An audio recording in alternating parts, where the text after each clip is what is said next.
इस वीडियो में इस बात का आंसर तो आपको मिलेगा ही कि सेल होता क्या है, मगर उसके बड़ा एक क्वेश्चन है। वो क्वेश्चन ये है कि लिविंग थिंग और नॉन लिविंग थिंग के अंदर अंतर क्या होता है। तो इस चैप्टर के अनुसार सेल ही यूनिट ऑफ लाइफ है। ये जो सेल होता है ये यूनिसेल्युलर के अंदर भी होता है, मल्टी सेल्युलर के अंदर भी होता है। ऑर्गेनिज्म जो यूनिसेल्युलर हो सकता है या फिर मल्टी सेल्युलर हो सकता है, मगर इन दोनों तरीके के ऑर्गेनिजम्स के अंदर जरूरी है कि सेल होगा।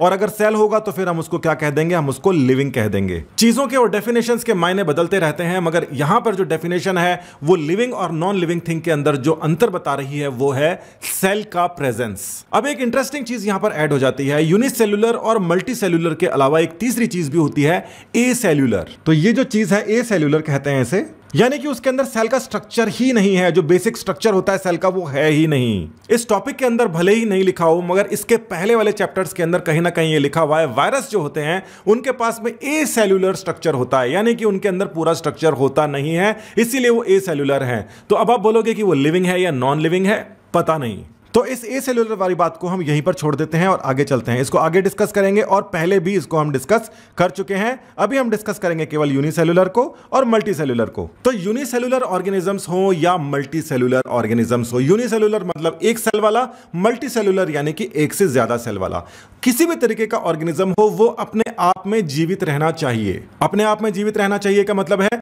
कि एक सेल अगर अलग से है तो वो अपने आप खाना पीना करके, ग्रो करना यानी कि डिवाइड करके और मल्टीप्लाई करना, ये सब काम वो अगर अकेला सेल कर पा रहा है तो वो लिविंग है, और अगर वो नहीं कर पा रहा है तो वो नॉन लिविंग है। वायरस अपने आप ये सब नहीं कर पाते, वो दूसरे सेल का सहारा लेना पड़ता है, यानी कि उनके पास में सारा का सारा इंतजाम नहीं होता अपने ही सेल के अंदर, इसीलिए वो इस क्लासिफिकेशन में नहीं आते और उनके ऊपर हमेशा डिबेट भी चलती रहती है कि ये लिविंग है या नॉन लिविंग है।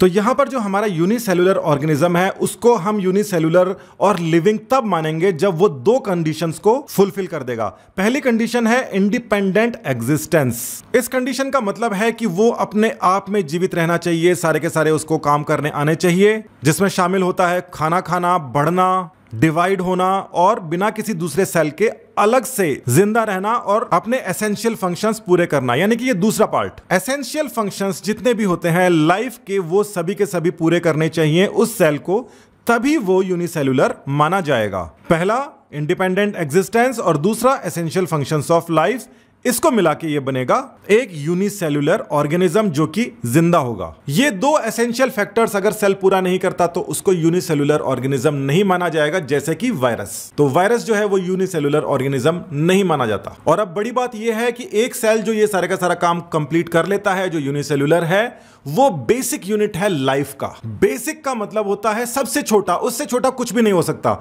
उससे छोटा जो होगा वो बेसिक यूनिट नहीं कहलाएगा, वो अकेला इंडिपेंडेंट नहीं कहलाएगा। तो इस डेफिनेशन को समझ लीजिए, cell is the fundamental, structural and functional unit of living organisms. तो यहां पर इसको ध्यान दीजिए, फंडामेंटल को, स्ट्रक्चरल को और फंक्शनल को। इस फंडामेंटल का मतलब होता है बेसिक, इसके नीचे कुछ नहीं। तो ये फंडामेंटल, स्ट्रक्चरल और फंक्शनल यूनिट है, यानी कि जिसका जो स्ट्रक्चर है वो कंप्लीट है और जो फंक्शंस है वो सारे के सारे कर पा रहा है अपने आप में, वो सेल कहलाता है। और खास बात यह है कि इसका हमें पता ही बहुत लेट पड़ा है। लेट इसलिए पड़ा है क्योंकि पहले माइक्रोस्कोप नहीं हुआ करते थे, और जब माइक्रोस्कोप बने उसके बाद हमको पता पड़ा कि सबसे छोटी से छोटी चीज क्या है जो कि अपने आप में जी जाती है, वो या तो यूनिसेल्युलर ऑर्गेनिजम्स हैं या फिर हमारे ही इंडिपेंडेंट सेल्स हैं। यानी कि जो मल्टी सेल्युलर ऑर्गेनिजम्स हैं उनके जो सेल्स होते हैं वो भी इंडिपेंडेंटली सारा का सारा काम करते हैं। अब ये बात अलग है कि वो इंडिपेंडेंटली मल्टी सेल्युलर ऑर्गेनिजम्स के अंदर अलग से रह नहीं सकते,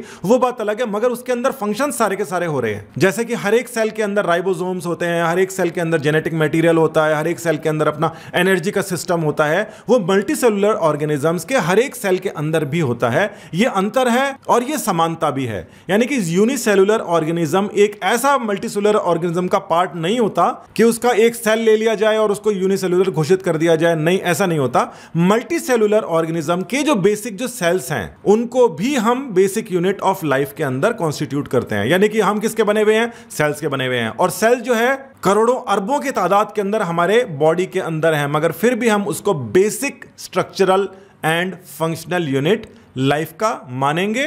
और ऐसा ही काम यूनिसेल्युलर ऑर्गेनिज्म भी करता है। मुश्किल नहीं है, मगर पहली बार अगर इसको सुनते हैं तो कंफ्यूजन हो जाता है। और कंफ्यूजन इसलिए भी होता है क्योंकि ये जानकारी इतनी पुरानी नहीं है, ये नई जानकारी है, वो भी माइक्रोस्कोप के डेवलपमेंट के यानी कि इन्वेंशन के बाद की। और सबसे पहले किसने देखा था इसको, सेल को? एंटोन वॉन लियोनहॉक ने। तो ये जो साइंटिस्ट हैं एंटोन वॉन लियोनहॉक, जिनकी जो स्पेलिंग है उसको याद करने में मुझे भी परेशानी हुई थी, आप 3-4 बार लिख लेना। इस साइंटिस्ट ने सबसे पहले सेल को देखा था, उसको डिस्क्राइब किया था कि सेल का मतलब ये होता है। मगर लियोनहॉक ने केवल सेल के बारे में बताया था, उसके अंदर जो न्यूक्लियस होता है, जो कि सबसे इंपॉर्टेंट एस्पेक्ट होता है। आपकी बॉडी के अंदर जितने भी सेल हैं उन सब के अंदर न्यूक्लियस होता है, आरबीसी को छोड़ के। और वो न्यूक्लियस के अंदर सभी के अंदर एक ही तरीके की जेनेटिक इंफॉर्मेशन होती है। उस न्यूक्लियस के बारे में लियोनहॉक के बाद में रॉबर्ट ब्राउन ने सबसे पहले बताया था कि भाई न्यूक्लियस नाम की भी कोई चीज होती है। तो ये जो लाइट माइक्रोस्कोप है जो आपकी लैब के अंदर भी होता है, इसके काफी समय बाद में इलेक्ट्रॉन माइक्रोस्कोप बना था। और जब इलेक्ट्रॉन माइक्रोस्कोप बना उसके बाद में ही जो सेल के अंदर की जो चीजें हैं उसके बारे में हमें पता लग पाया। और वो सब चीजें